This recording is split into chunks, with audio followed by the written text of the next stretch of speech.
기도는 어느 종교에나 있습니다. 제가 늘 말씀드리지만 기도가 없는 종교는 없어요. 그것이 고등 종교이든 하등 종교이든 기도는 다 있는데, 기독교의 기도가 조금 다른 것은 그 기도가 하나님 말씀에 근거하고 유일하신 하나님께 드리는 기도라는 거예요.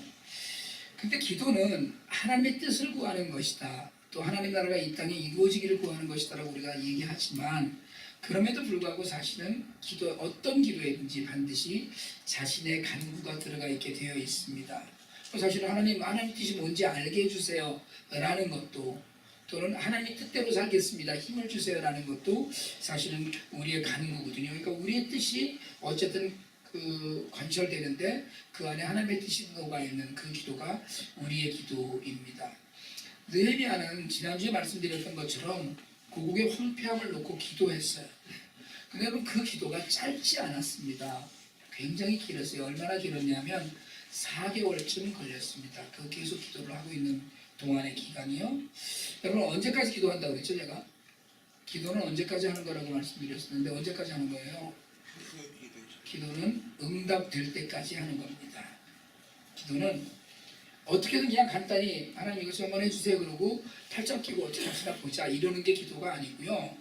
분명히 응답을 받을 때까지, 한 가지 기도 제목으로 기도를 시작했으면 분명히 응답을 받을 때까지 기도해야 돼요. 그 응답이 비록 노라고 하시든지 아니면 뭐 기다리라고 하시든지 어떤 응답인지 받아야 돼요. 그러니까 받지 않으면 끝내지 마세요. 쉽게 얘기하자면 하나님이 이기나 내가 이기나 보자라는 그런 그 담대함을 갖고 기도해야 돼요. 시작해놓고 나서 좀 지나서 아무 소식이 없으면 이게 아닌가 비어라고 끝내놓으면 하나님도 좀 머쓱하실 것 같아요. 듣다가 얘가 막 기도를 하다가 뭘 좀 주려고 준비하는데 보니까 얼른 또 딴 데로 가버렸어. 그러니까 기도는요, 끝까지 해야 돼요. 오늘 2장 1절에서 그 느헤미야가 아닥사스다 왕 20년 니산월이라고 했습니다. 근데 니산월이 당시에 그 히브리 달력으로는 첫 번째 달이에요. 지금으로 치면 3, 4월쯤 됩니다. 근데 고향 소식을 들은 날은 언제냐면 1장 1절에 보면 아닥사스다 왕 20년 같은 해예요. 기슬르월이라고 그래요. 근데 기슬르월은 11월입니다. 그러니까 11월과 3월 이게 거꾸로 가는 것 같잖아요. 근데 당시 달력으로는 9번째 해죠. 그러니까 이렇게 11월부터 3월이라고 하는데, 이게 왜 이렇게 그러면 날짜를 거꾸로 세웠나? 우리가 잠깐 상식적으로 좀 알아야 될 일이, 히브리 달력은 그 첫 번째 달을 니산월로 칩니다. 그리고 7번째 달을 티쉔이라고 해요. 근데 이게 우기가 시작되는 달입니다. 그러니까 니산월은 종교적이고 그리고 절기를 따지기 위해서 시작하는 달이에요. 6월절을 시작하는 달이고요. 그리고 7번째가 티쉔이고, 그리고 지금 뭡니까? 9번째가 그 기슬루월이거든요. 그러니까 이 기슬루월은 사실은 11월이고요. 지금으로 이야기하면. 그리고 말씀드렸듯이 니산월은 3월입니다. 그런데 달력이 어디서 시작을 했냐면 7번째인 티슈리에서 시작을 해요. 9월달부터. 이게 왜냐하면 우기에 맞춰서, 이른비에 맞춰서 지금 시작을 하는 거거든요. 그러니까 유다 백성들은 다 그 9월부터를 새해로 치고서 시작을 합니다. 그런데 종교적인 그 달력은 3월부터 시작하는 니산월에서 시작을 해요. 그러니까 이걸 거꾸로 얘기를 하자면 티슈리를 1월로 시작하면 3월인 기슬르월 이렇게 쭉 내려가는 거거든요. 그러니까 사실은 상식적으로 우리가 이야기하면 달력의 그 종합적인 두 가지로, 근데 일반적으로 유다 백성들은 전부 다 티시리월을 시작으로 달력을 썼습니다. 그래서 지금 그게 이야기를 듣기는 뭡니까? 11월 달에 들었는데 지금 3월 달이 되어 있는 거예요. 지금 한 바퀴가 이렇게 여름부터. 그러니까 우리가 얘기하면 학생 아이들은 9월에 학기를 시작하잖아요. 9월에 학기를 시작해서 3월 뭐 이렇게 6월까지 넘어오는데, 그런 식으로 생각을 하시면 조금 편할 겁니다. 4개월 동안 기도를 한 거예요. 근데 저는 이 기도에 분명한 응답이 있다고 믿습니다. 느헤미야가 4개월 만에 기도한 지 4개월 만에 응답을 받아요. 하나님의 감동을 받게 해달라고 기도를 했죠. 그래서 느헤미야가 기도를 시작할 때 11장 1절에는 그렇게 이야기합니다. 이 사람들 앞에서 은혜를 받게 해달라고 기도를 했어요.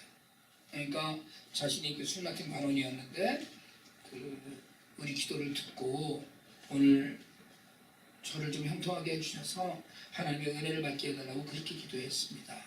네, 여러분 계속 말씀드렸듯이 느헤미야는 왕의 최측근입니다. 편하게 살았어요.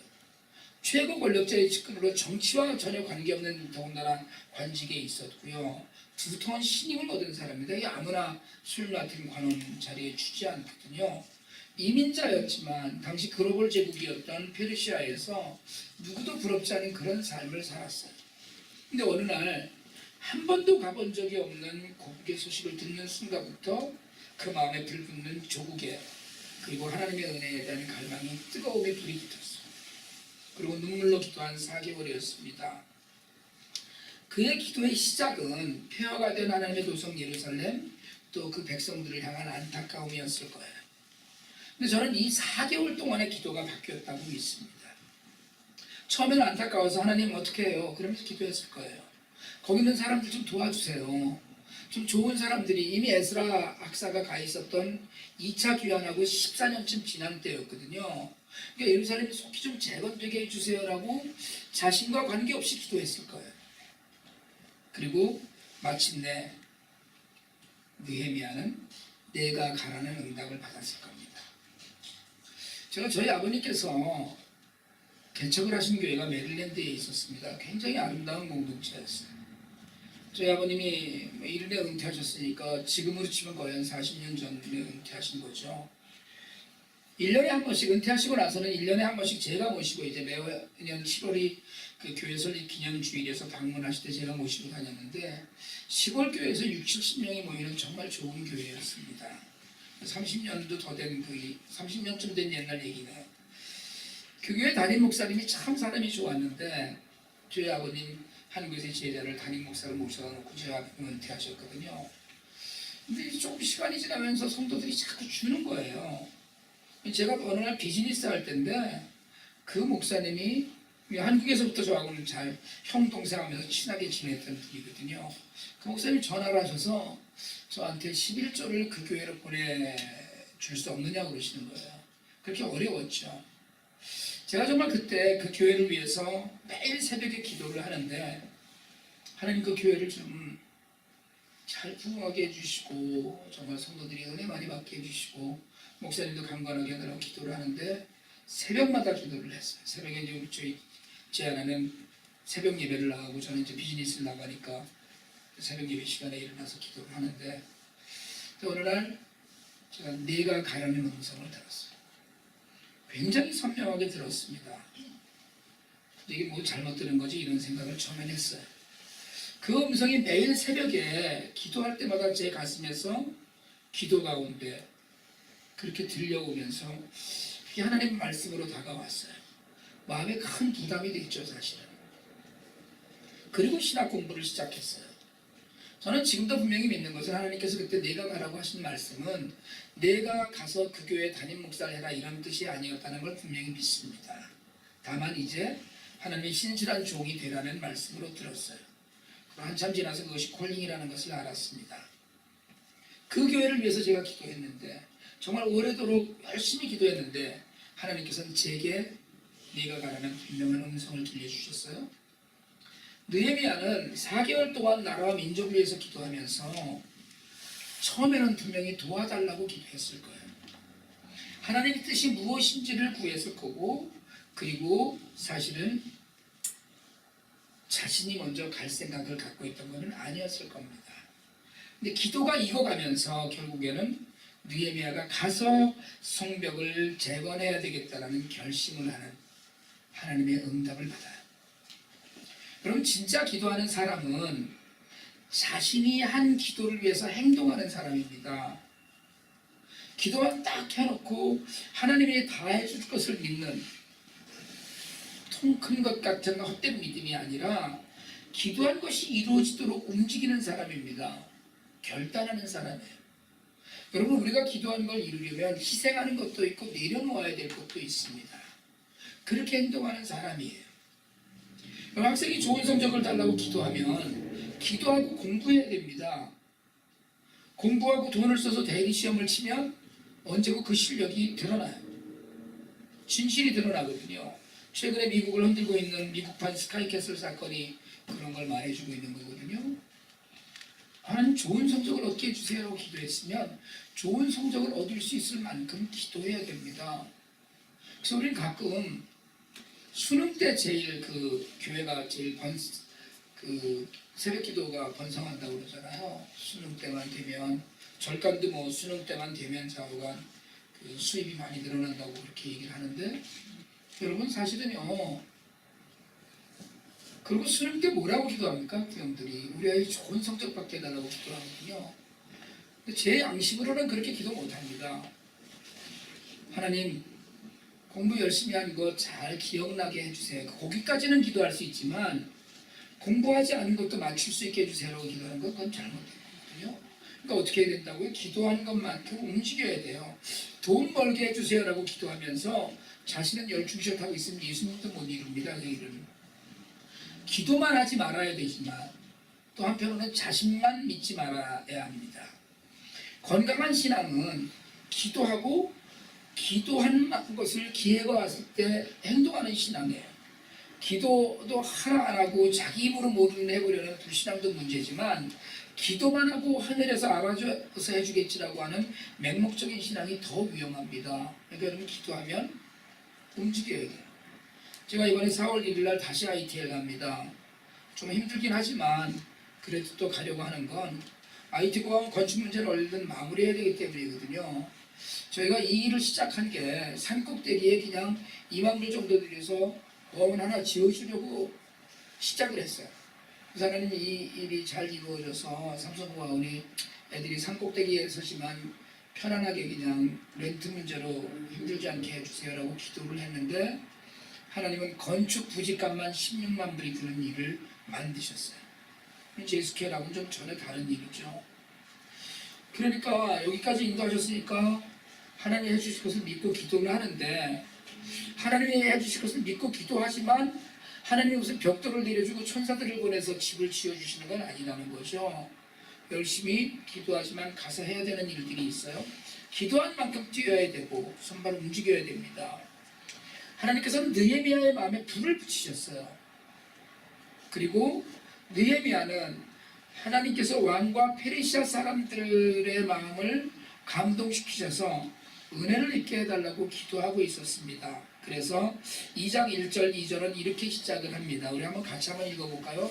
시작.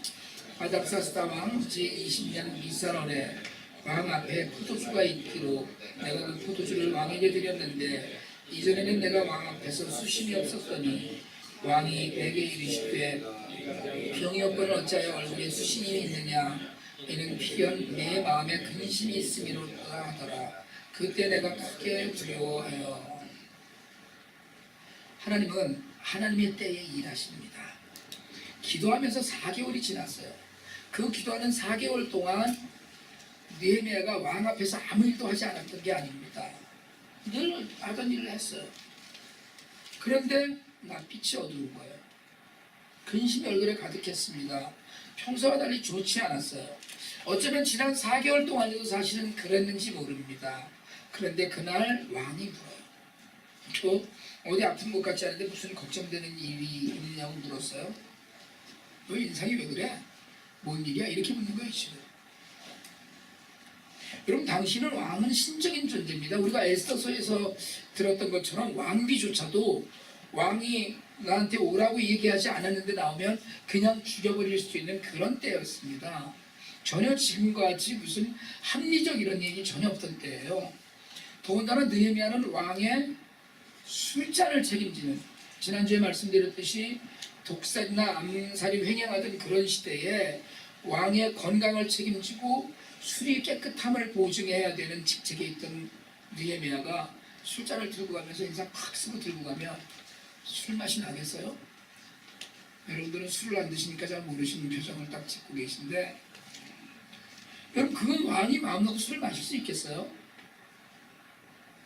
그런데 그렇게 묻자 느헤미야가 대답을 해요.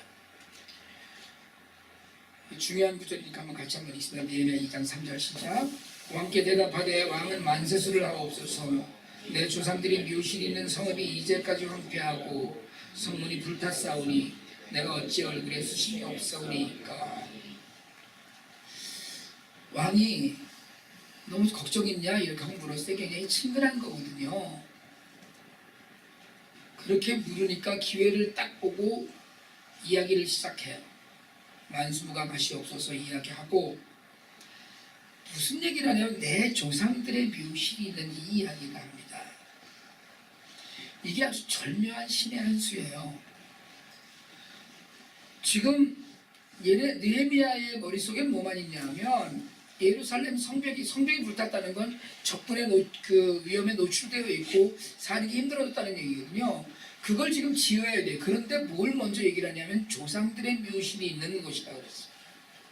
당시 페르시아에서는요, 조상들의 묘실이 곧 내 목숨이었습니다. 내 명예이고 내 모든 것이에요. 그러니까 조상 무덤을 잘못 관리하면 그건 그냥 동네에서 배 죽여도 그 상관없는 그런 사람일 정도로 내 삶의 모든 것이. 그러니까 내 자신의 삶의 현재보다 훨씬 중요한 것이 조상의 묘실이에요. 느헤미야가 이걸 건드렸죠. 조상들의 묘실이 있는 동네가 폐허가 되었습니다. 그냥 동네가 우리 그 식구들 가 있는 동네가 폐허되었습니다가 아니고 조상들의 묘실이 있는 동네가 폐허되었답니다. 저는 정말 쓸모없는 인간입니다. 조상의 묘실조차도 제대로 관리하지 못하는 죽어 마땅한 몸입니다. 뭐 이런 얘기랑 다를 바 없는 거거든요. 그러니까 우리가 지금 그냥 그게 굉장히 중요한 거야라고 이렇게 말만 건너가는 것이 아니라 상상할 수 없이 중요한 거예요. 자신의 목표는 성곽이고 성문인데 조상의 묘실을 먼저 꺼내서 관심을 모았어요. 그러니까 이게 그 임금의 마음을 움직여요. 4절에 보니까 이렇게 얘기합니다. 왕이 내게 이르시되 그러면 네가 무엇을 원하느냐 하기로 내가 곧 하늘의 하나님께 묵도하고. 여러분 느헤미야는 기도하면서 내가 가야 될 거라구나 생각을 했을 때 이미 모든 계획을 마음속에 두고 있었어요. 갈 때는 어떻게 가야 될 것 같고 어떤 것이 필요하고 이것들을 다 생각하고 있었어요. 그러니까 5절부터 보면 느헤미야가 얼마나 철저하게 준비했는지 압니다. 조상들의 묘실이 있는 곳을 정비해야 된다는 명목하에 유프라테스 강 건너편에 있는 그 총독들에게 그 땅을 지나갈 때 편의를 봐주라는 임금의 편지를 받아들여야 될 것 같았고, 또 제거를 위해서는 나무가 필요하니까 삼림 감독에게 줄 편지도 써달라고 이야기를 해요. 다 기획한 거예요. 기도만 한 것이 아니라 하나님께서 주시는 감동의 응답을 받은 후에 어떻게 할지를 준비하고 다 계산하고 있었어요. 그런데 그 모든 계획을 말하기 전에 느헤미야가 왕 앞에서 한 것은 기도였어요. 내가 하나님께 기도하고 하나님께 묵도하고 이거였어요. 여러분 기도만의 능력이 있습니다. 주님도 기도 외에는 이런 능력이 나타날 수가 없다고 그 귀신 때문에 간질린 아이를 고치고 나서 이야기하셨어요. 6절에 보니까 왕후도 있었다고 그랬거든요. 그 자리에 왕후가 옆에 있었다. 그렇다면 이 자리는 제법 큰 왕가의 행사이거나 큰 이벤트였어요. 그런 자리였어요. 거기서 하나님께서 응답하셔서 왕이 관심을 보이고 느헤미야는 왕이 관심을 보인 그 짧은 순간에도 기도하고 이야기했어요. 얼마나 걸리겠느냐? 언제 돌아오겠느냐? 뭐 이런 얘기까지 해서 언제 돌아올지 약조도 합니다. 여러분 인생은 다른 모든 것이 아니라 돈이 아니라 기도로 경영이 돼야 돼요. 하나님의 자녀인 우리의 삶은 쉬지 않고 하는 기도로 삶이 이루어져야 됩니다.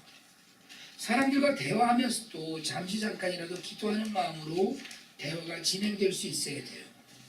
제가 전에도 말씀드렸던 것처럼 전화 한 통이 오면 그 전화를 받기 전에 전화기를 잠고 잠깐이라도 하나님이 이 통화가 하나님의 은혜가 있게 해달라고 기도하면서 받아야 돼요. 여러분 그게 하나님의 자녀들이 해야 되는 삶의 방법입니다. 오늘 우리가 읽은 8절 하반절에서 느헤미야가 고백해요. 내 하나님의 선한 손이 나를 도우심으로 왕이 허락하고. 하나님이 도우셨다는 거예요. 여러분 모든 일을 기도하길 바랍니다. 기도하지 않고 무언가가 이루어지면 그건 나랑 관계없는 일이에요. 사실은 여러분 기도하지 않고 우리가 무언가를 마주치는 일은 내가 한 일 아닙니다. 그거는 정말 그냥 우리가 세상 사람들이 흔히 얘기하는 우연히 그렇게 된 일일 뿐이에요.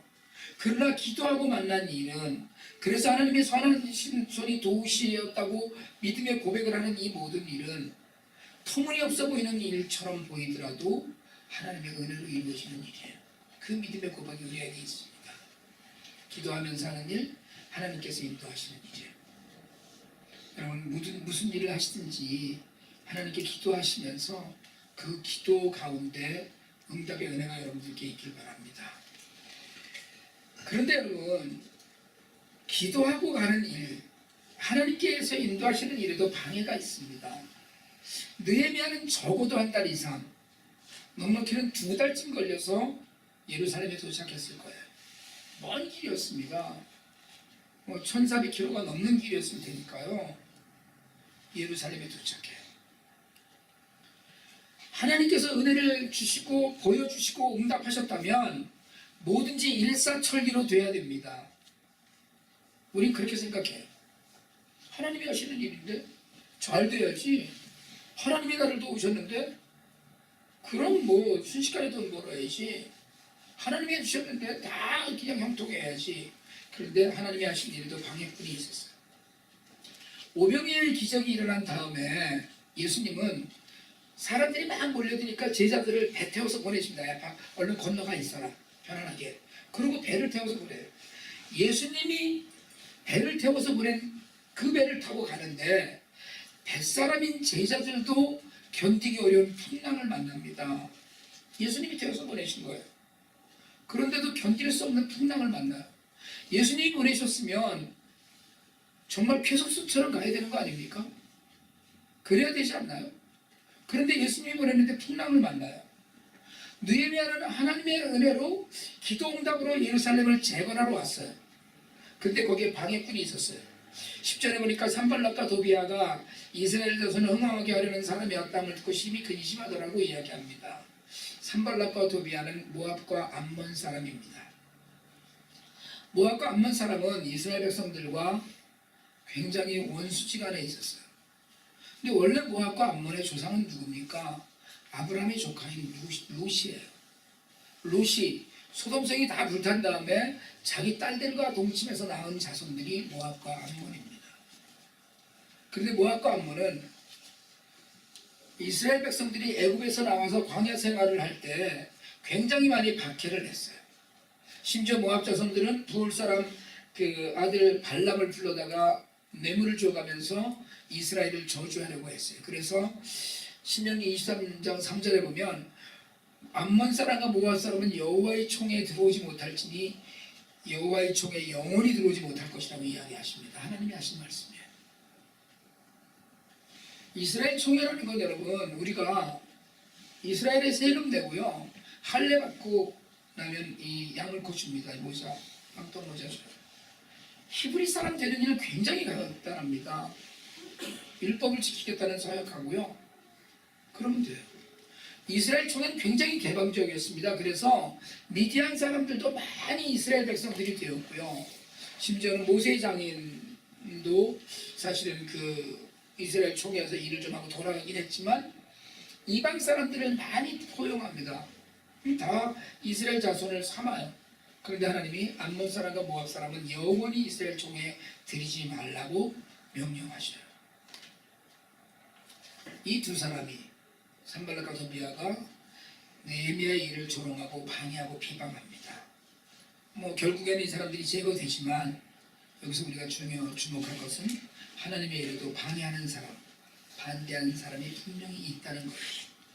분명히 기도 응답받고 분명히 하나님께서 인도하심을 믿었을 때 여러분 어려운 일이 있어 중도에서 멈추지 말아야 됩니다. 중심을 잃지 말고 끝까지 기도하면서 나가야 돼요.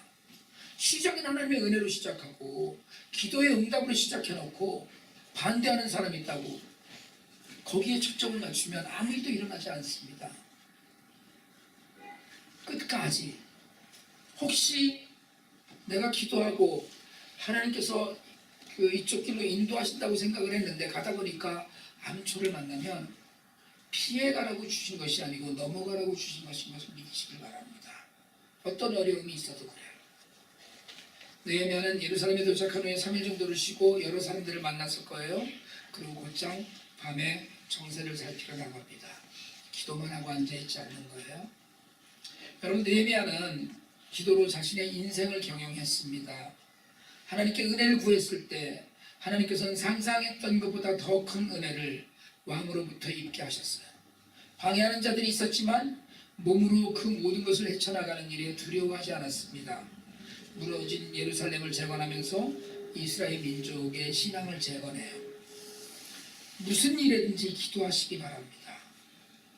기도로 채워지지 않는 삶은, 내 노력으로 발버둥 치는 삶은 대단히 죄송하지만 헛일이에요.